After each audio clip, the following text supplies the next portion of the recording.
Young men repeatedly disturb elderly veterans' meal, making him cry. While wearing a Vietnam veteran hat, an elderly man stopped at a restaurant for dinner. He noticed a table of younger men nearby, but didn't think much of it until the guys swarmed his table one by one, repeatedly disrupting his meal. Their conduct caught the attention of the entire restaurant, as the veteran could only cry. Before the video starts, please subscribe to join our community. Your support helps us grow, and hit the notification bell to stay updated with our latest content. Lou Zezoff of Granite City, Illinois, went out to eat at a Cracker Barrel with his wife Annette while wearing his U.S. Navy Vietnam veteran cap. After being seated, Lou noticed 5 young men sitting at a nearby table. Little did he know they noticed him and his hat too, and they were going to make this one evening he'd never forget. After Lou and his wife ordered, the young men sprung into action. One of them came over and stood at Lou's table. "I stood up," Lou recalled as he came eyeball to eyeball with the guy. The young man threw out his hand, thrusting it in Lou's direction. "I knew they were military by their haircuts high and tight," Lou said, explaining how he knew they were service members, even though they weren't in uniform. They were Marines, and the first man to approach Lou wanted to thank him for his service. But the group was just getting started.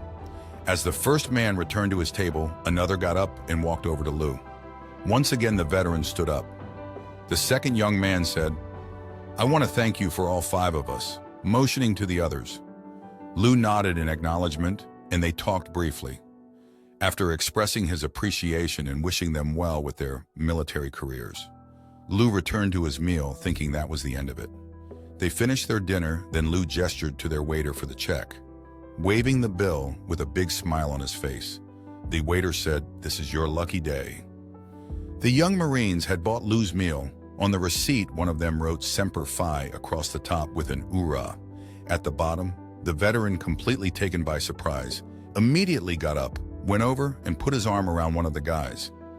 "You don't have to do this. I know being in the military, you don't make a lot of money," Lou told them, insisting their acknowledgement of his service was enough. But the Marines stood firm. "They wanted me to know how much they appreciated me," Lou said. Thankful, he returned to his table to get his jacket, as the Marines also got up to leave. Knowing they were about to part ways, the young men decided to give the veteran one last show of respect. While the 5th man was off paying the bill, the other 4 filed in front of Lou's table and extended their hand to shake the veterans one last time. He recalled admitting he tears up talking about it. Each thanked and hugged him one by the third guy. Lou said he was a basket case. As he described the incident, tears again filled his eyes. The low chatter of other patrons that once filled the room was replaced with an unusual quiet as onlookers watched the Marines' conduct. After the 4th Marine gave Lou the sharpest salute he'd ever seen, they turned and walked out, leaving Lou in awe and feeling the deepest gratitude for the men who so emphatically expressed their appreciation for his service. He turned to his wife, who said he better sit down and catch his breath. After the moving moment, according to Belleville News, the 5 Marines were identified as Kevin Morris, Val Diaz, Eric A. Morales, Victor M. Andrade Gomez, and Elijah Reynolds, all private first class. When reached for comment, they simply said it was the right thing to do. "He fought for us, now it's our turn." PFC. Diaz said, explaining why he felt it was so important to show respect for the Vietnam veteran. Lou Zezoff served in the Navy from 1959 to 1963. During Vietnam, Lou, an E-5, Petty Officer 2nd Class, served on the aircraft carrier USS Coral Sea in 1961 and 62. Although he was designated a parachute rigger, he served as a plane captain on the carrier, responsible for a plane from its pre-flight checks until it returned to the ship. When Lou returned to civilian life, he continued to serve as a police officer for 32 years. He became a detective in the 1970s, then later worked court security with the U.S. Marshal Service before retiring in 1996. At 74 years old, he serves as the Senior Vice Commander of Granite City VFW Post 1300.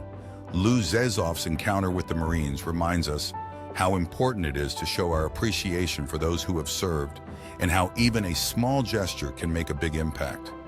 Respect and gratitude are the least we can give the brave men and women who risk their lives for our freedoms and protection. Their commitment to our nation came with great sacrifice, enduring distance from their loved ones and trauma we can only imagine. Like these Marines, we should be grateful and acknowledge what our veterans have done for us all.